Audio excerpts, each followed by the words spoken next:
Olá, você está na 4ª temporada da Reconnect. Você sabe o que é o Wicca? Saiba agora na Reconnect com Claudinei Prieto.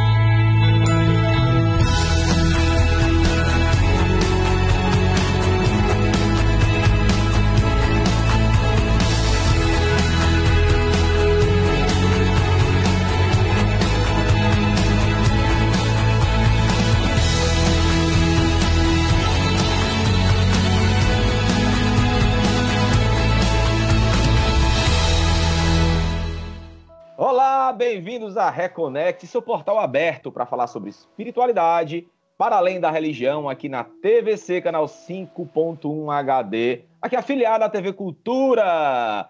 Sempre comigo, ele, de blusa preta e cabelo penteado. Hoje eu estou usado. Uma das minhas 10 blusas pretas. Isso é o máximo de ousadia. Isso é o máximo da minha ousadia. Tá ótimo. Roberto Leão, tudo bom, Roberto? Olá, Bernardo. Olá, galera reconectada, seres humanos, OVNIs, fractais, todo mundo que assiste Reconnect. Sejam bem-vindos a mais uma busca para a nossa reconexão espiritual. Hoje temos um programa que foi muito pedido também, a gente está bem abrangente. A gente já falou sobre tanta coisa, mas quanto mais coisa a gente fala, né? Quanto mais coisas relacionadas à espiritualidade, a religiões, a práticas espirituais, quanto mais a gente fala, mais coisa tem para se falar, né, Bernardo? Hoje é o programa de número 62. Lá vem os números. Não. 62. A gente já falou com budistas, com Monja Coen, né? Falamos com Hare Krishnas, com espírita, umbandista, né? mago, candomblecistas, voodoo, magos, voodoo, cartomancia, tarô. É um programa bem... Inclusive, né, o programa, né, 2 semanas atrás, né, foi com o Padre Beto, tá imperdível, um padre que foi excomungado da Igreja Católica e fundou sua própria igreja, tá, por não concordar com alguns procedimentos da Igreja Católica. Bastidores da Igreja Católica, não perde, vai lá no nosso YouTube que tá imperdível. Mandar um beijo pro nosso editor Léo Kazumba, bota aí de novo, Léo, o nosso link aqui do YouTube, tá ok? Pode pôr nossas redes sociais também, o Léo é muito econômico nas nossas redes sociais. Léo, bota as redes sociais do Léo também para que as pessoas sigam. O Léo faz parte da equipe, é um querido, vibra com a Reconnect, curte muito, já é nosso. O Léo é uma simpatia só, quando a gente vai editar o programa e enche o saco dele. O Léo é um chato bacana.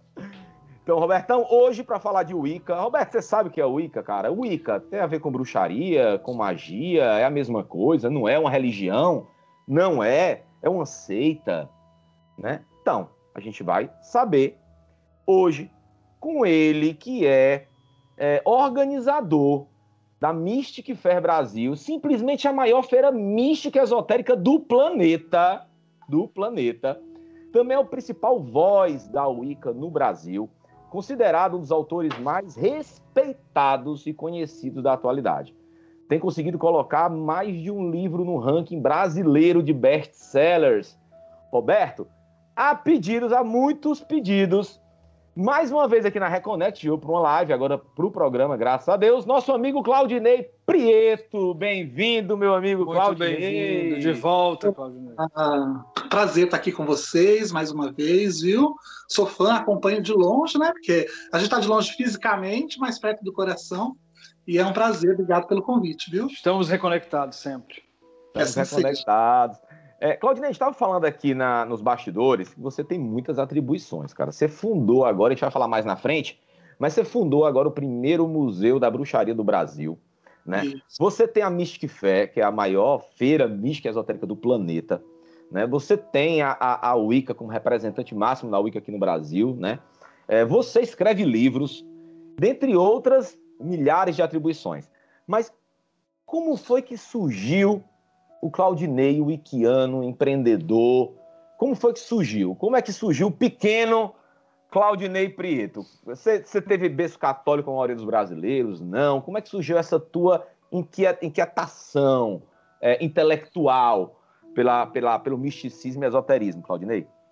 Então, olha, eu venho de uma família espiritualista, então eu não tive tanta influência assim da religião católica, um pouquinho mais na minha infância, porque a minha mãe era da Umbanda, e a Umbanda ela tem, né, um viés cristão, apesar de ser uma religião que é a cara do Brasil, né? É um caldeirão de várias culturas, daquilo que formou o Brasil, né? Você tem ali a cultura indígena representada pelos caboclos, a cultura europeia pelos santos, os orixás, que é a cultura africana, mas ela tem uma carga muito cristã. Mas eu nasci na Umbanda, quando eu era pequenininho, minha mãe me colocava na assistência, num bercinho, aquele bercinho móvel de criança, então eu cresci ouvindo os atabaques, né? Aquela coisa espiritual. E assim eu prossegui ao longo da minha infância. Mais ou menos com uns 10 anos de idade, eu comecei a frequentar o candomblé por influência da minha tia. Minha tia sempre foi do candomblé, minha tia é EQED até hoje, né? E aquele universo me encantou do candomblé. Eu amei aquilo, aquelas cores, os sons dos atabaques, os ritmos, muito diferente da Umbanda, né? E, de certa forma, talvez até de forma consciente, aquele imaginário cristão sempre foi uma coisa que meio me incomodou, né? E no candomblé eu não encontrei isso, eu não encontrei essas referências cristãs, né? Hoje pensando, claro, quando criança eu não pensava dessa maneira, mas hoje, raciocinando melhor, eu percebo dessa forma. E aquilo me encantou, né? E aí eu comecei a ir para as festas com a minha tia. Ela me levava, passava na minha casa, pegava, me levava, e assim eu cresci, a partir dos 10 anos, dentro do candomblé. E lá eu permaneci até os meus 16, quase 17 anos de idade, mas nesse inteirinho, nesse meio tempo, né, eu sempre fui aquilo que os brasileiros são. Eu era meio esotérico, gostava de cristais, tarô, runas, anjos, aquela coisa que foi aquele fervilhar da década de 90, que só quem viveu sabe. É aquele esotérico. Eu não era nascido ainda, mas eu ouvi falar. Roberto, em 1990, tu tinha 4 filhos, Roberto. Eu era bem pequenininho, né? Isso é aquele fervilhar, né? Aquela coisa mágica. E durante muito tempo eu estava ali naquelas duas coisas. Era meio esotérico, fazia curso de tarô. Eu ganhei meu primeiro tarô com 10 anos de idade, de tanto encher a minha mãe, né, querendo um tarô que eu vi numa loja que tinha, quando a gente foi comprar presentes de Natal. E eu insisti tanto, falei que ela não precisava me dar nenhum presente mais, que só queria aquilo, ela comprou. E aí eu cresci aprendendo a jogar tarô. Na época tinha a Mônica Bonfilho, que era uma grande referência na TV brasileira, né? Ela tinha aquele programa, um quadro no programa Dia a Dia, no Abracadabra, né? Que era Abracadabra, que se chamava. E aí eu lembro que na época eu era criança, tinha educação física na escola na parte da manhã, eu ia para a educação física e deixava o videocassete gravando os programas para quando eu chegasse em casa eu poder ver. E aí eu aprendi a jogar tarô de tanto ver a Mônica jogando na TV, né? Depois até fui fazer curso com ela e tudo, é uma pessoa muito querida. Inclusive, é minha tia de santo, porque ela foi iniciada pela mesma pessoa da minha mãe de santo da época, né? Olha aí, rapaz. E, enfim. Nada sem querer, né, Claudinei? Né? Nada é acaso, nada é acaso. O universo conspira. E aí, até os 16 anos, eu permaneci no candomblé. Foi quando eu conheci a Wicca. Ao acaso, na festa de casamento do meu primo, tinha um casal de ingleses que o John ele trabalhava na multinacional do meu primo, e ele era praticante de Wicca, e meu primo me colocou em contato com ele nessa festa, porque eu era a única pessoa, primeiro, que arranhava inglês, né? E segundo, que ele achava que tinha a ver com as coisas que ele gostava desse universo mágico. E aí a gente começou a conversar, e eu descobri a Wicca, né? Eu não sabia o que era, né? Foi uma surpresa para mim. Eu lembro que na ocasião eu me lembrei que eu tinha lido há uns anos atrás As Brumas de Avalon, e que em um determinado momento eu tinha fechado o livro e falado assim, que legal, na pena que essa religião não existe, né? Pá, aquilo passou.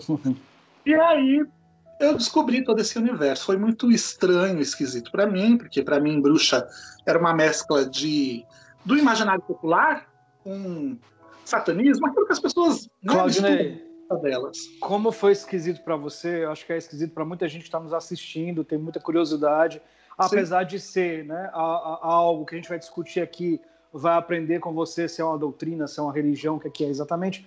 Apesar de ser algo que cresce muito no Brasil e no mundo, muitas pessoas ainda não sabem o que é. Então vamos partir para esse lado já. O que é o Wicca? É uma doutrina, é uma religião? Quais são os preceitos, os fundamentos?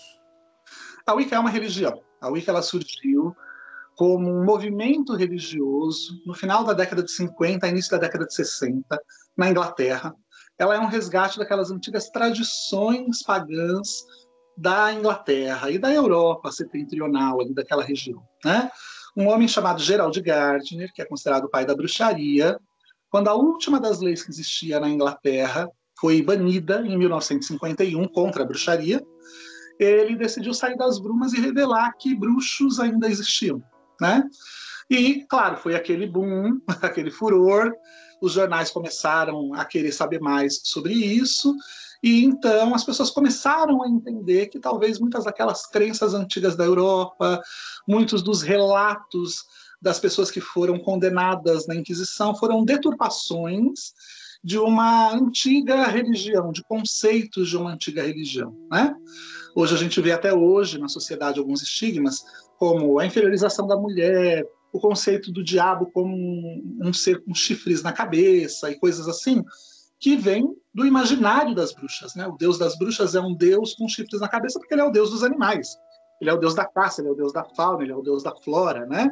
A mulher, ela sempre foi importante para a bruxaria porque a nossa religião é uma religião matrifocal. A gente acredita que a divindade que criou tudo é feminina e não masculina. A gente tem uma deusa e não um deus, né? Então, isso já é um contrassenso, já é uma coisa... Mas é uma religião politeísta, né? Na realidade, ela é uma religião enoteísta. Até estava falando isso ontem em uma live que eu fiz. Porque aí hoje a gente tem vários teísmos, né? Você tem o monoteísmo, tem o politeísmo, tem o panenteísmo e tem o enoteísmo. O enoteísmo é como a Wicca, ela se vê e ela se encara. A gente acredita em uma grande divindade universal e a gente acredita que todas essas outras divindades do mundo são expressões dessa mesma divindade, são partes desse grande corpo. A Wicca, ela é uma religião, respondendo a sua pergunta, é uma religião hoje constitucionalíssima em inúmeros países do mundo, onde você tem, inclusive, sacerdotes, sacerdotisas que são capelães, têm poder de entrar nos presídios, os casamentos que são feitos têm o respaldo do Estado, eles têm a mesma validade que um casamento que é feito no cartório, como é o caso dos Estados Unidos, que eu acho que talvez é o principal país onde você tem um movimento bastante estruturado, apesar de ter chegado lá na década de 60, esse movimento, mais precisamente em 1964, eles ganharam muitos direitos. Hoje, inclusive, a Wicca nos Estados Unidos é a religião que mais cresce, a despeito da religião que mais cresce no mundo, que é o muçulmanismo, que é o islamismo, né? Então, nos Estados Unidos, a religião que mais cresce é a Wicca, como é uma das religiões que mais cresce no mundo, sobretudo no Brasil. Hoje, a Wicca está entre as 10 religiões mais importantes do planeta, né? Então, você vê, apesar de ser uma religião com um movimento pequeno, que surgiu, né, recentemente, ela se tornou bastante expressiva e vem crescendo cada vez mais. É uma religião porque ela tem nos seus preceitos todas as características de uma religião. O que hoje é considerado religião? A gente saiu dessa história de que a palavra religião ela vem do termo religare e tal. Vem do termo religare, mas existem características que definem uma religião. Sim. E essas características elas são o quê? Sobretudo, a universalidade das práticas e dos conceitos. Você poder encontrar pessoas que praticam basicamente a mesma coisa em diferentes lugares do planeta e do mundo. Hoje você encontra praticantes de Wicca em todos os lugares do mundo. Se você quiser, nas datas que são sagradas para a gente, são 8 datas ao redor do ano, né? Se você estiver no Brasil, você vai encontrar uma cerimônia que você pode ir. Se você estiver na Índia, você vai encontrar uma cerimônia que você pode ir, na Austrália. Então, ou seja, a Wicca ela se tornou uma religião planetária, né? Uma religião universal. Em qualquer lugar que você estiver, você vai encontrar pessoas que estão naquela mesma época praticando basicamente a mesma coisa. Então, há uma identidade compartilhada, né? Por isso. Eu ia te perguntar, Claudinei. Você falou praticamente a mesma coisa. Existem muitas ramificações que surgiram desde a fundação do surgimento, né, da Wicca. Há uma Wicca pura, tradicional? A Wicca é uma religião como muitas, como você falou, até Umbanda, que está em movimento, é uma religião que está em movimento. Isso tem que ser valorizado na sua concepção ou não? Tem que se preservar o que é chamado o vulgo puro e tradicional? Olha só, Bernardo, acontece assim, quando a gente está falando em religião, você vai perceber que a religião ela se adapta às suas diferentes localidades. Sim. Você vê que o catolicismo dos Estados Unidos não é o mesmo do Brasil. O catolicismo da Etiópia não é o mesmo do Brasil, que não é o mesmo da Itália, né? Existem traços que você consegue perceber que existe uma identidade compartilhada, mas há diferenciações, porque isso faz parte da natureza humana, né? Tem um teste que a gente faz com 10 pessoas, você fala uma coisa para um, quando você chega na última já é outra coisa completamente diferente. Então, ou seja, você imagina palavras, né? São assim, imagine práticas, sim, certo? Então você percebe que a religião ela tem alterações, ela tem mudanças, ela se adapta a diferentes regiões. Outro dia a gente estava tendo uma discussão com uma pessoa muito querida, não sei se vocês conhecem, mas é o monge Ricardo, que é queridíssimo, né? Um dos grandes nomes do budismo do Brasil. E numa dessas discussões que estava tendo na internet, é como o budismo ele se adaptou às diferentes localidades, né? Sim. Você tem o budismo tibetano, que é completamente diferente do budismo zen, mas é budismo da mesma forma que ele tem características em comum, né? Tem uma identidade compartilhada. É a mesma coisa com a Wicca.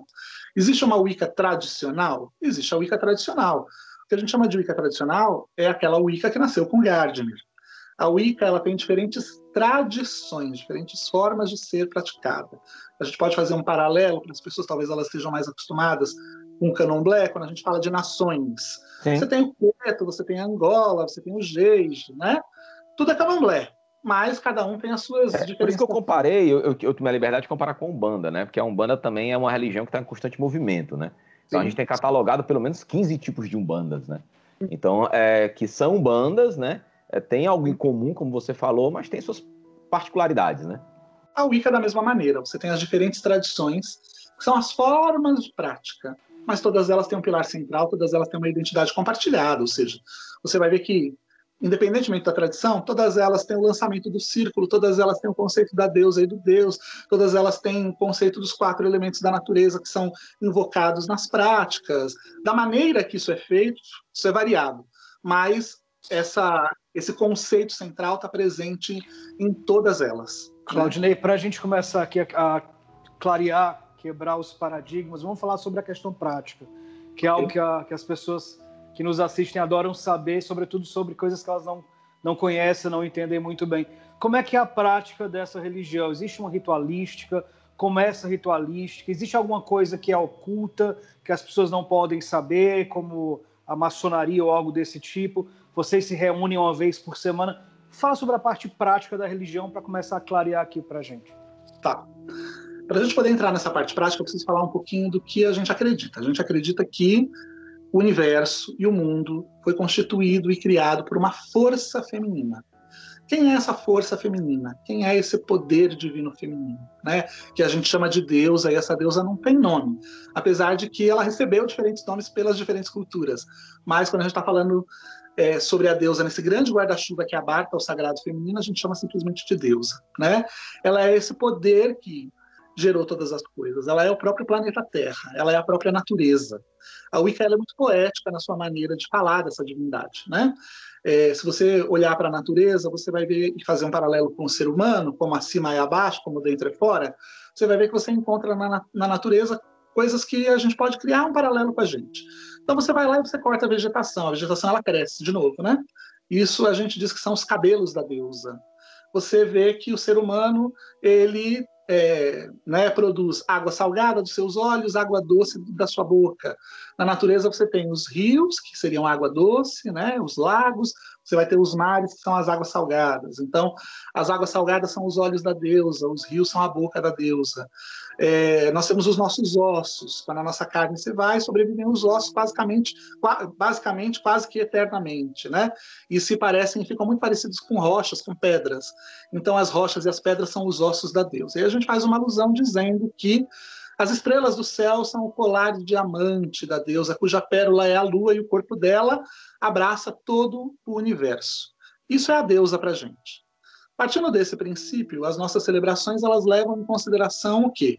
As mudanças dos ciclos da natureza, que representam as mudanças no corpo dessa deusa. Porque nós, seres humanos, estamos dentro do corpo dessa deusa e vivemos porque essa deusa vive. Né? Então, nós não estamos separados dessa divindade. Essa divindade não está lá em cima, que nem é o Deus cristão, por exemplo, né? Que está distante da humanidade, olhando tudo que está acontecendo lá embaixo, fala, agora você vai pagar, agora você vai fazer, isso está certo, isso está errado. Não. Né? A nossa divindade, nós vivemos sobre a nossa divindade e com ela. Então, tudo é a Deus. Essa cadeira que eu estou sentado agora é a deusa, esse celular que eu estou usando para falar com vocês é a deusa, né? Então, a nossa divindade ela está muito próxima. Então, as nossas celebrações elas levam em consideração essas mudanças da natureza que expressam exatamente a mudança que a deusa ela tem na sua vida. Então, nós celebramos as estações do ano. Nós temos 8 datas que são importantes. Por quê? Já que nós temos 4 estações, então nós temos um ritual de boas-vindas para uma estação e um ritual de despedida para aquela estação. Tá? E essas estações do ano falam do nascimento, de vida e morte do Deus, que é o princípio sagrado masculino, que é o filho dessa grande mãe, né? E falam ao mesmo tempo da interação entre essas duas forças que juntas criam toda a vida. Tá? Então, as nossas celebrações principais são nessas datas. Aí nós temos celebrações secundárias, que acontecem uma vez por mês, toda vez em que a lua está cheia. Porque um dos símbolos mais importantes para a gente de conexão com essa divindade é a lua. E hoje a gente sabe que a lua sempre teve uma relação muito profunda com a Terra, né? As marés, ela controla as marés, os ciclos das estações, eles só são possíveis porque a lua cria esse equilíbrio de perfeição. Não é? Há teorias, inclusive, que Lua e Terra estiveram juntas até que o meteoro bateu nelas, elas separaram. E a Lua, até hoje, e a Terra tem essa proximidade por causa disso. Então, a Lua, para a gente, é um símbolo muito importante da deusa. Então, todas as vezes, todo mês, no plenilúnio, na Lua cheia. Por quê? Porque é o momento em que a gente pode ver a totalidade da Lua nos céus. Provavelmente era o momento que as pessoas, quando não tinham eletricidade, podiam ficar até mais tempo, né, ao ar livre. Elas podiam fazer suas celebrações. A gente faz esses rituais que são chamados de esbás, enquanto os rituais grandes, né, esses 8 que eu falei das estações, são sabás. Então, as nossas celebrações são basicamente essas. Obviamente, a Wicca, como uma religião, ela tem ritos de passagem. A gente celebra nascimento, vida e morte das pessoas. Então, você celebra quando uma pessoa nasce. Na verdade, a gente tem rituais para celebrar a criança desde o momento que ela está na barriga da mãe, né?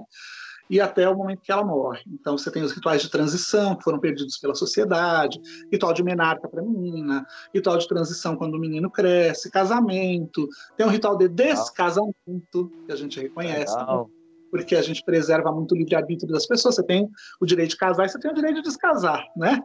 Os rituais que celebram a senhoridade das pessoas, até o Requiem, que é o ritual. Casamentos homoafetivos também são realizados na Wicca? Todas as formas de casamento, inclusive atualmente poliamorosos. Porque, na realidade, o que é, né, esse rito de passagem? É você pedir as bênçãos dos deuses para a decisão da vida das pessoas. Mas existe hierarquia, Claudinei? Existe uma hierarquia formal? Você falou que existem ritos de passagem. Esses ritos de passagem, eles celebram, representam a evolução do ser com ele mesmo, ou eles representam um passo hierárquico? Olha, a gente tem que pensar em 2 coisas aí, Bernardo. Uma coisa são os ritos da vida, que são os ritos que as pessoas que fazem parte da comunidade ou que são agregadas a essa comunidade vivem. Por exemplo, eu sou um bruxo e eu tenho um filho. Esse meu filho ele ainda não pertence à comunidade espiritual, porque, como a nossa religião é uma religião que preserva muito a questão do livre-arbítrio, só quando essa criança for um adulto e puder decidir por ela mesma, ela se tornará um membro da religião. Mas ela é um agregado dessa comunidade. Então, a comunidade ela tem rituais que marcam a evolução dessa criança. Tem rituais, por exemplo, que a gente faz quando a criança ela aprende a escrever. Por quê? Porque é um passo importante da vida dela. Legal. Tá? E esses são os rituais da sociedade, são os rituais culturais. E aí você tem os rituais iniciáticos, ou seja, a partir do momento que você decidiu fazer parte de uma comunidade, que você decidiu se iniciar nessa religião, você vai procurar uma comunidade que possa te receber, que a gente chama de covens, são grupos de no máximo até 13 pessoas, e aí então você vai passar por todo um processo de aprendizado e de crescimento dentro daquela comunidade. Aí, no interior dessas comunidades, sim, existe uma hierarquia, ou seja, você começa como um neófito, depois você se torna um iniciado, e a maioria das tradições de bruxaria, elas têm 3 graus de iniciação, até que você se torna aquilo que a gente chama de elder, ou seja, um ancião, um sábio, e você tem o direito e toda a capacidade de formar o seu próprio grupo. Então, como se fosse um sacerdote, né? Isso, você, na realidade, assim. Você ocupa esse papel? Ou... Todas as pessoas que são iniciadas na nossa religião, a partir do primeiro grau, são sacerdotes, tá? Mas aí, o que acontece? Você tem graus de crescimento. Até chegar a um certo... Vamos mal comparar um protagonismo dentro ali da religião. Sei lá, se a gente for fazer um paralelo à posição de um cardeal, né? Deixa eu te perguntar uma coisa, aproveitando aqui essa sua fala. A Wicca é muito relacionada à questão feminina, ao sagrado feminino, ao protagonismo feminino. Pelo que você falou também, até a deusa que você escutou, é tudo muito ligado ao feminino. Sim. O fato de ter um sacerdote ou uma pessoa ali, uma liderança homem, ela não tira da mulher esse protagonismo, não reproduz uma sociedade patriarcal dentro da própria Wicca? Só um minuto, Claudinei, que a gente vai deixar a resposta do Claudinei para o próximo bloco, que deu aqui o primeiro bloco. Como sempre, eu atrapalho o Roberto, deixa ele fazer a pergunta para poder puxar para o próximo bloco. Então, fica aí, não sai daí hoje. Grande amigo Claudinei Prieto aqui na Reconnect para você, falando sobre o Wicca. Fica aí, volta lá.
De Marias, moda religiosa.